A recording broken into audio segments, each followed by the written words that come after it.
Hey, is your team working like this? Or maybe they're working like this. Or are they coming to you saying things like this? It's a little unsafe today. Unfortunately, you could be, yes, supervising unsafe work.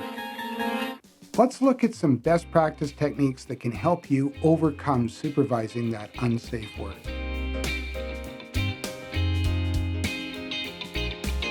Hi, my name's Kevin Barrett. I'm a health and safety professional, and I make health and safety related videos here on YouTube. This is 7 Minutes of Safety, a segment of the channel where I try to take typical health and safety related questions and answer them in a short amount of time. In fact, in 7 minutes. In all seriousness, you can't have an unsafe work environment.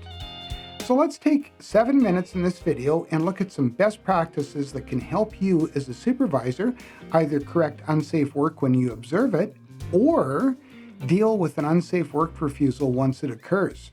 There's slight differences from jurisdiction to jurisdiction, but as I said, these are best practices to help you with compliance. So let's put 7 minutes down on the clock right here, right now, and let's get started. First things first, let's go over some don'ts. Never let unsafe work continue. Regardless of the situation, never let it continue. Stop the work and then deal with it.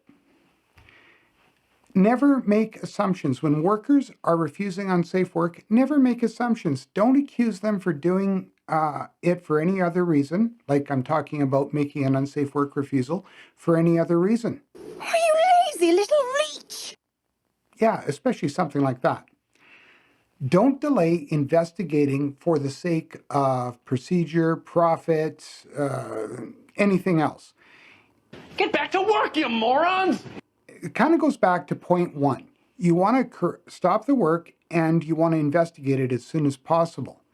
Here's a news flash for you. It's your responsibility morally and in most cases legally to stop unsafe work, deal with it, and correct it. What do? How do we go about this? Very first thing, let's stop the unsafe work. Stop work! As I said before, stop the unsafe work. Don't let it continue. Let's talk about where you observe workers working in an unsafe manner and they haven't refused, they're just working unsafely. Kind of like one of the first pictures we saw. Well, what you need to do is investigate, find out why it was happening. Is it because of a lack of materials, a lack of training, or just disregard for, safe work procedures? It's up to you as the supervisor to correct any mistakes in the process that you see, deal with it, and it may require things like on-the-spot remedial training or a continued work stoppage until remedial training can be performed. You may have to alter the work or alter the processes, but in other words, you have to fix the issues at hand before you can allow the work to continue because you don't want it to continue unsafely. The next thing you're going to have to do is, it's likely a rather unpleasant task, and that's, document. Document what you observed, document the steps that you took to make the situation safe, and then document that you observed the workers working safely afterwards. Now, if the workers themselves don't have access to a computer or smartphone or some way to communicate back to you, you may have to actually type out a hard copy of the report and have them sign it so that you can keep a record going forward. Remember, if it wasn't written down, it was never done, and especially as a supervisor. What about a work refusal? What about when someone's come to you and said, hey, it's unsafe, I don't want to continue working? Well, number one, it's not a slight on you. It's just unsafe. You want to deal with it, so stop the work, regardless of the impact, especially something like, in a process environment where we do things in steps, and if we stop here, it's going to halt things up here or cause a problem. Regardless of that situation, you're going to have to stop the work. Unsafe work environments can lead to injuries, in some cases fatalities, and or harm to assets. So you want to stop the unsafe work. Next thing you're going to need to do is investigate it. Investigate the unsafe work for uncontrolled hazards. If you aren't sure what I mean by uncontrolled hazards, Oh, I have so much work to do. Yeah, we got a lot of work to do. I'll leave a link at the end of the video, or actually it'll be on this side, and you can have a look at the Hazard Recognition and Control series. But basically, suffice it to say, it's where there's uncontrolled energy present, and if that energy left uncontrolled is going to cause harm or injury to person or property. So what you want to do is fix it. If your workplace has a written process in place, follow it. If there's no written process, this video is going to provide you with a lot of the best practice steps that will help you maintain compliance in dealing with a work refusal. The very first thing you're going to need to do is investigate the situation. Stop the work and then investigate. Now, if you're going to need to investigate with the worker that made the initial refusal. If necessary, you might have to get a worker representative, or for whatever reason that worker cannot continue, one of the worker representative that's familiar with the work taking place needs to be part of the investigation. If you have a joint health and safety committee at the work site, then a worker member of the health and safety committee should be present, especially if in the case of a union environment. Now, while you're investigating, don't be afraid to ask recommendations from those present, the worker that made the initial refusal, the worker representative, or the Joint Health and Safety Committee representative. It's okay to ask recommendations because it's your job to implement any of the controls or oversee the implementation of the controls to reduce the hazards to where it's safe to work. That's the whole idea. We want to reduce hazards to make it safe. If necessary, you may even have to ask for outside assistance or external assistance from the environment. It's not unusual to have to call in professional engineers or other consultants. You want to figure out the best possible way to control the hazard.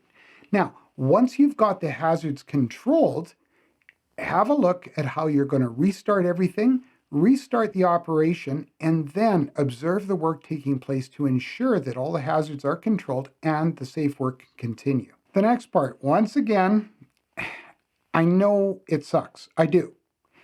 In fact, nobody enjoys it, and in most cases, they'd rather be doing anything else. I'd rather chew broken glass. Well, maybe that's a little bit extreme and a bit much, but you need to record what occurred. If the workers involved don't have access to a computer or there's no forms involved, you're going to likely have to take the time, and this is the extreme case, take out the time to type out what occurred, print it out, have the workers read it and sign it, and then either scan it to the drive or keep a hard copy, whatever the case may be. It makes sure that you're recording your due diligence, and it also works as a way to prevent similar occurrences or similar events from occurring in the future. If there's a joint health and safety committee, by all means, make sure the health and safety committee gets a copy as well. It should be part of the health and safety committee business. Also, if it's a union environment, ensure that the union receives a copy. If there's a written procedure on how to do that, by all means, follow it. Remember, if it wasn't written down, it was never, ever done. It never happened. Some additional thoughts. If the unsafe work isn't made safe by the worker's perception, or there's still unresolved issues, it may need to be addressed by the OHS authority in your jurisdiction. There is differences from jurisdiction to jurisdiction. Most of them just require an initial reporting process, but follow the outline within your jurisdiction. I've got similar videos on work refusal. I encourage you to have a look at them because they all contain links regarding work refusal with all of the jurisdictions in Canada and the US. So follow what's supposed to be done. The work stoppage, you have to remember, stays in place until the resolution has occurred. Always thoroughly document the steps, regardless, especially if the OHS authorities in your jurisdiction have been involved. You definitely want to have documentation. I didn't go into or address alternate work in this video or the question of wages for alternate work or anything else like that because there is differences from jurisdiction to jurisdiction. Once again, I encourage you to have a look at the different videos I've done regarding unsafe work and worker rights, and then look at your jurisdiction and find out what's involved there. So let's put this all in perspective. Just do a quick summary. No, don't run away. Let's just summarize it. Unsafe work should never be occurring, regardless of the situation. It's your responsibility, morally and legally, to stop it and correct it. Discovering why workers are working unsafely needs to be investigated, and it needs to be dealt with and corrected in as quick a manner as possible and properly so the work can continue safely. Unsafe work refusals need to be taken seriously, should not be considered as a slight or anything else, and investigated properly. Once investigated, all the corrective measures and actions put in place, and then the work observed to ensure it's taking place correctly. Documentation needs to be done to prove due diligence and prevent similar occurrences from happening in the future. Great you stuck around. I hope you liked the video. If you did, do me a favor, let me know. Give me a like, click that like button. If you didn't, by all means, you can click that unlike button. But do me a favor and let me know why. Leave a comment below. If you're new to the channel and you want to know more about health and safety and the different processes within it, why don't you do me a favor and subscribe? Just click that subscribe button, ding the bell. You'll get notified of new content once I put it up. I'm going to leave a couple of links to some playlists on this side. By all means, go ahead and have a look at them.